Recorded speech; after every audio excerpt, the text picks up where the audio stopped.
Scott Moon is a 25-year industry veteran, the owner and founder of Salon S.O.S, which is an industry-focused digital marketing resource and service company.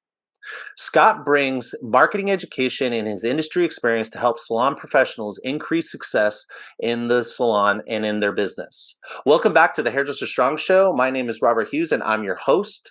Today, I'm with Scott Moon. How you doing today, Scott?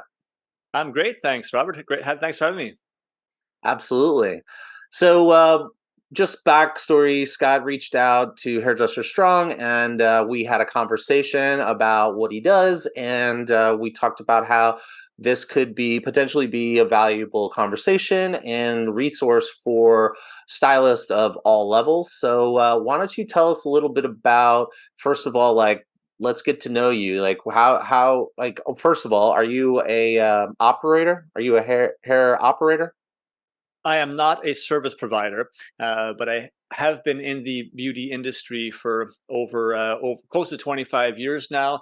I was working with one of the largest manufacturers of beauty products in the salon industry for many years on the marketing front. So from there, was working directly with obviously distributors and salons, stylists alike, present at all hair shows. I was general manager for the top hair color line in the Canadian marketplace for 4 years, and really had an amazing experience there, being sort of head of all the education, all the marketing that was happening in the marketplace to really help provide more resources, tools for everyone that we were touching to help them grow their businesses.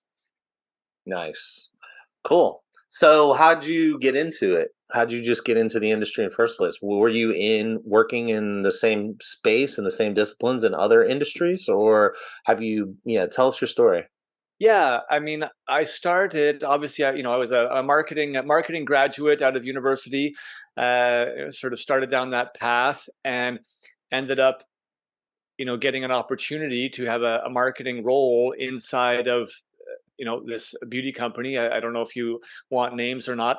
Yeah, Um, sure. Names are cool. yeah, I mean, so I was hired by L'Oreal, Yeah. and I was in charge of marketing for some of their smaller product lines. And when I first started, I was actually working on the product lines that were sold through mass retailers like drugstores and grocery stores and whatnot. So the first part of my career was kind of in that realm. And after about 6 or 7 years, they offered. I had grown to be marketing director in that scope, and they offered me, the chance to switch divisions and work in the professional salon division, working on obviously the product lines that were distributed and sold to salons. And I thought that that would be an interesting opportunity. And little did I know, though, that that decision to accept that offer and switch internally has completely shifted and changed the course of my not only professional career but my personal mission. I became so connected to the people. I really felt like it felt like home for me. I'm a very people oriented person, and I just all of a sudden felt the the strength and quality of the relationships that existed, whether it be the distributors, most of them being sort of small family oriented businesses that had been through generations, and then connecting with salon owners and stylists who again often were either family businesses or very independent businesses where people were putting their livelihoods into this, and so open to collaboration, to information, to kind of work together. And it just spoke to me so powerfully. And I'll never forget one particular moment. I was at a hair show that we were hosting, and a hair salon owner came up to me. I had met them on a couple of occasions at various shows. She came up to me. She was a little bit emotional, and she gave me a massive hug, and she thanked me. She wasn't really thanking me personally. She was thanking us more of as a company, and all the support that we had given her. But she was crying, and just so grateful and thankful for everything that we were doing to help her, with her business, because that was her life. And it really has stuck with me. I mean, that happened probably 13 to 15 years ago. And I'll never forget that moment, because I think it really, really drove me to recognize that my mission that I want to pursue was to do everything that I could to help salon professionals have, have success, have the tools, have the knowledge that they needed to be successful in their craft. And that's kind of what I've dedicated myself to do. Okay, cool. So, so let's say, so you left L'Oreal, right? You left corporate world. What was so you transitioned into, I guess, building your own business. Salon S.O.S is your business, Yeah. and offering your services. First question: how did you have? I'm assuming you had some amount of relationships established before you did this. So was that like how you got started based on the relationships of previous that you had built, working in the industry before? 100%.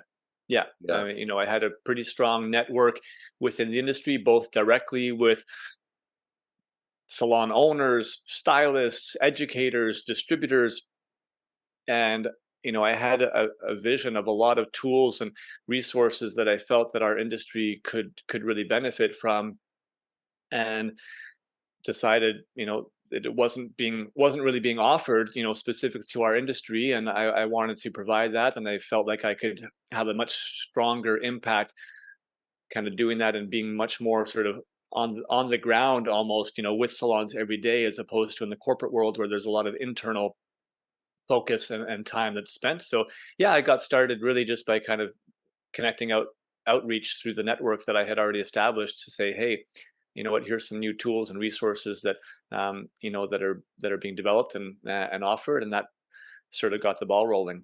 So what type of tools are we talking about specifically? Yeah, so I mean, we provide everything. Let's say marketing online. So that starts with websites, right? So we design and manage websites for salons and salon professionals. And I think one of the key things there really is we don't just build a website, charge a bunch of money and then wipe our hands with it. We actually maintain the websites on an ongoing basis, and we've created super affordable, the kind of the mission behind Salon SOS is simple and affordable digital marketing solutions for the salon and spa industry. So we've set it up in a super affordable way that we can actually maintain the sites for salons on a regular basis. We offer Google search engine optimization work, so helping salons get their websites ranked higher in Google when people are doing searches for, hair salon in whatever city, or hairstylist in whatever city that would be. We do social media work, all right? So we certainly do lots of trainings, and also we do content development services for salons that, that want that third party sort of help. We have a very powerful salon loyalty app that allows each salon to have their own personalized app, where customers would get it on their phones, come in, they can scan a code at the salon to earn points, into their account, which they would see in their app. And obviously, because it's digital, the salon is able to have communication back and forth, set up personalized offers and coupons for those customers, and it becomes a very interactive and engaging tool to not only drive sales, but long-term customer loyalty as well. So those are sort of a few of the services that we do. Obviously, we, depending on salon needs, we do things like helping with email campaigns and blog writing, and we do have some e-commerce solutions as well for online stores. Really trying to provide whatever services the salons need. Do you provide education so people can do it themselves, or are you providing the service? Because I hear ongoing, but I also heard education. Or like if someone came in and it's like, "Hey, I don't have a big budget. Can you teach me to do some of this stuff?" Is that an option as well? Absolutely, yeah.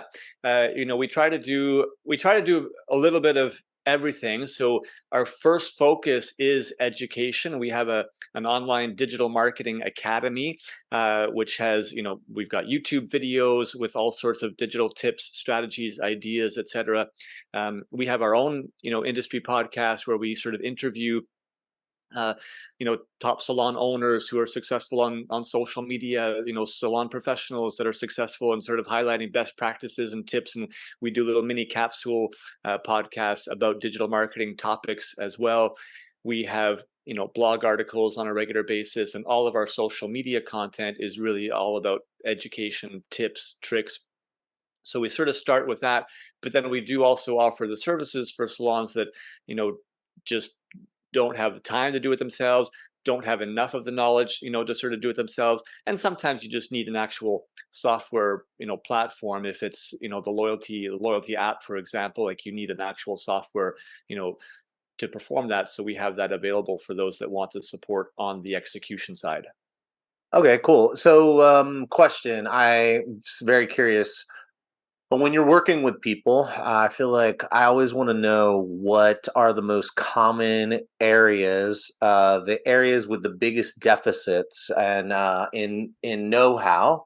And I would think that would be interesting. And I think it would also be interesting to hear what my fellow hairdresser comes to the table with, like what knowledge they come to the table with that you have to dispel or train them out of. Like, are there things that people be like they think they know something, but they're maybe uninformed or misinformed? I feel like there's always something like that. Is do you experience anything like that? Yeah, I'd say the biggest one that we come across is that some salons or salon professionals feel like their social media profiles is enough. That all they need to do is just, be active on Instagram and Facebook, and, some are starting on TikTok, and that's enough for their marketing. And they either don't have a website, or what, they have a stale website that they just really haven't touched or updated in many years. And the reality is that everything kind of works together as an ecosystem, right? You can't say that you just only need to have a website but no social media, or only have social media but not have a website, or only have an online store but not an actual regular website. It kind of all needs to work together. The website really is a foundational piece of your marketing strategy. It's your online window that you control completely: the image, the look, the information. When you're just relying on your social media profiles, you're on borrowed space.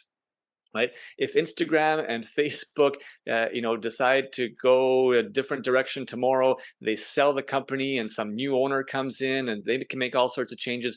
You don't own, the followers that are that are on your profiles. You don't own the layout and how information is shown. You don't even own your ability to control who's actually seeing and not seeing your posts. It's all run by, the algorithms.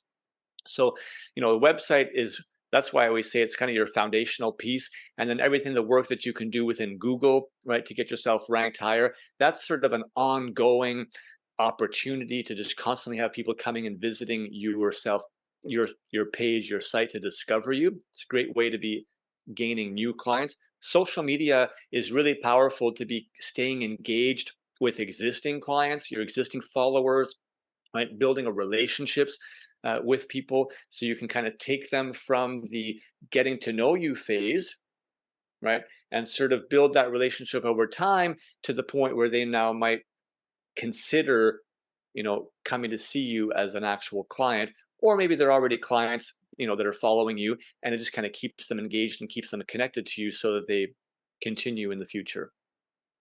Nice. So we've been talking a lot about customer experience on the show, and like I we believe that like a big, auditing your entire customer experience. Well, there's a conversation to be had about customer service and salon etiquette, but the experience extends beyond the walls of your brick and mortar. And so, would you talk a little bit about any sort of like breakdowns in the customer experience outside of the salon? In either leading up, whether it's awareness or booking or communication before and after a visit. Could you talk a little bit about that? What you see? in terms of like what some people are doing, and then follow that up with what you believe to be like a best practice, and maybe some shifts or changes or mindset adjustments or tweaks or whatever. Yeah, absolutely. There's a lot. There's a lot in there that you highlighted. So I might just kind of share best practices kind of along the way in terms of what we are seeing with, let's say, the top, the let's say the top 20% of industries, sort of what they're doing, and those that maybe who are not doing some of these things can learn from it. But it is definitely where the industry is going. I mean, if you think about it, consumers are on their phones constantly. I mean, we are a digitally connected society. And if you think outside of the salon industry, consumers are using their phones to, look up and research all sorts of other businesses, whether it be restaurants, whether it be, hotels for travel and whatnot. We're searching for things on our phones constantly. So it's the same concept. They're searching for, if they're in the market for a new salon or a new stylist, they are doing search, and that's where the whole Google aspect that we talked about a little bit earlier comes into play. They also want the convenience of online booking. As much as there's still a large part of our industry, right, in the salon world that is kind of resistant to online booking, consumers want that convenience. And it's definitely something that, we would highly encourage people, to look at incorporating into their business. And for those that say, oh, like you can't, like this customer doesn't know how long of an appointment it's going to be, and we need to do a consultation first.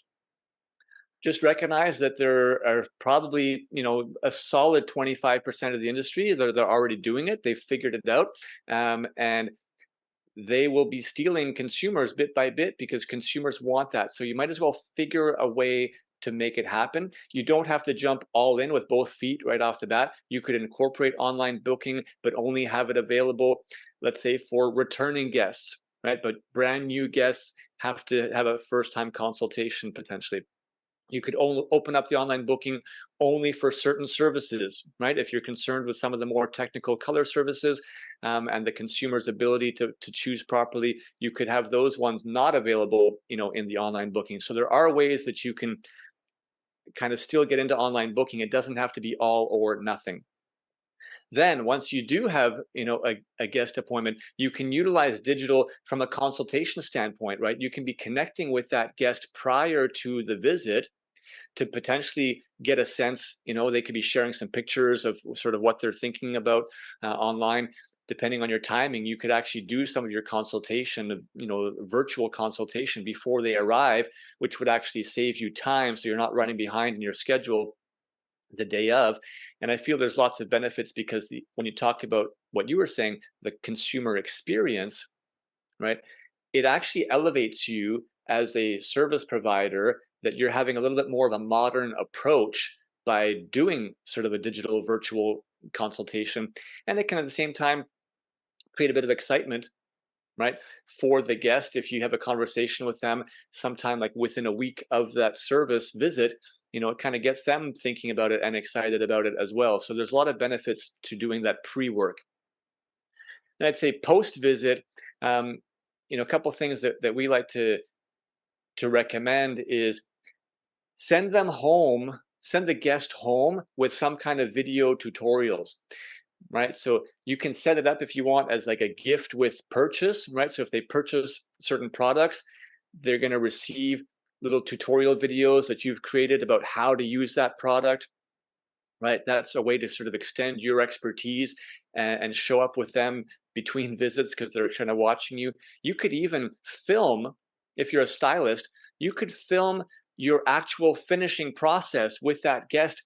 It doesn't take you any extra time. You're already, doing the blowout and the styling. You could film that and explain what you're doing, what products you're using, how you're holding the brush, how you're holding the blow dryer, whether what you're doing with the roots versus the ends.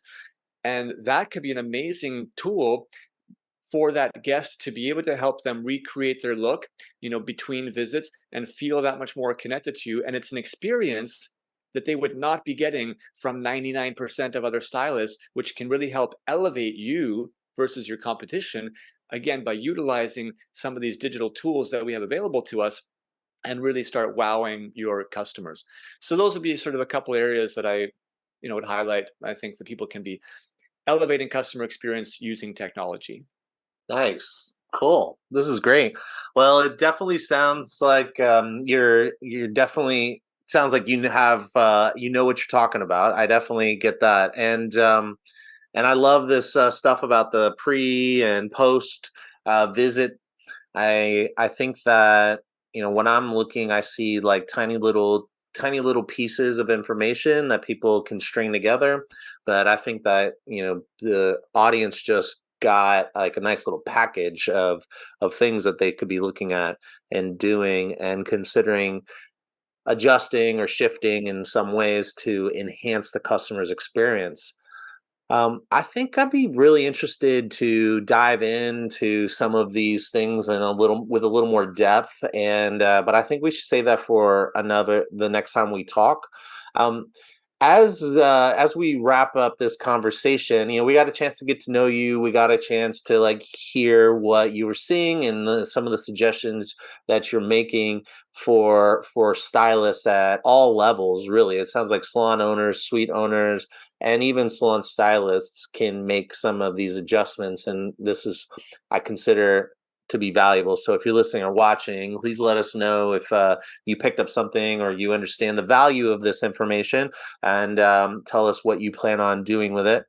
As we wrap up, would you like to give any like pieces of advice to any like maybe three different groups of people, maybe like a salon owner, a suite owner, and then a someone that's up and coming? Sure. Let's start with the salon owner.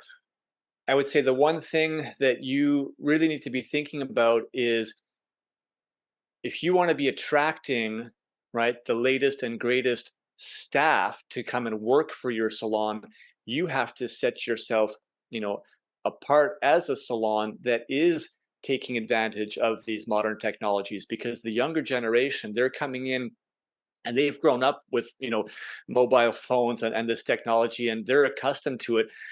If you're still, let's say a slightly older generation salon owner, and you haven't been adopting technology, or you've been, just sort of getting someone on your team to take care of it for you, that doesn't really set you apart as a place that the new generation stylists are going to want to come and work for. So I think that's really important, that you start to sort of recognize that you have to get yourself set up digitally, right, to be able to attract the next generation of stylists coming in the industry. So that's one. We talk about independent suite owners. I think it's really important that you recognize that you are your own business, right? You are still an actual business, even if you're just a one person show, and you might have done it because you wanted, the complete flexibility in your own, your own space. But you still have to look at it as a business, and you're going to have turnover of clients, which means that you have to constantly be bringing new clients in. And where social media might be even more important, for you as an individual, because you can really, develop a strong sort of platform there.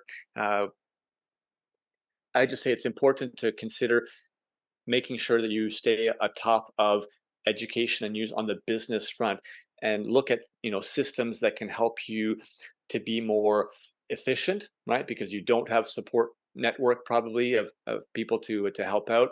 So making sure that you do some research about different technologies and systems that can help you just be more efficient. The online booking is obviously a given, but app-based systems that can kind of help you have communication tools and uh, messaging back and forth with clients in automation tools, really, really important. And then if we're looking for an, up and coming stylist in the industry, they've grown up typically with technology and are a little bit more comfortable than the previous generations. I think it's important for them to, help push the envelope a little bit, right? um, and not just doing my own thing sort of selfishly. I think, we always benefit the most in our industry when we have collaboration.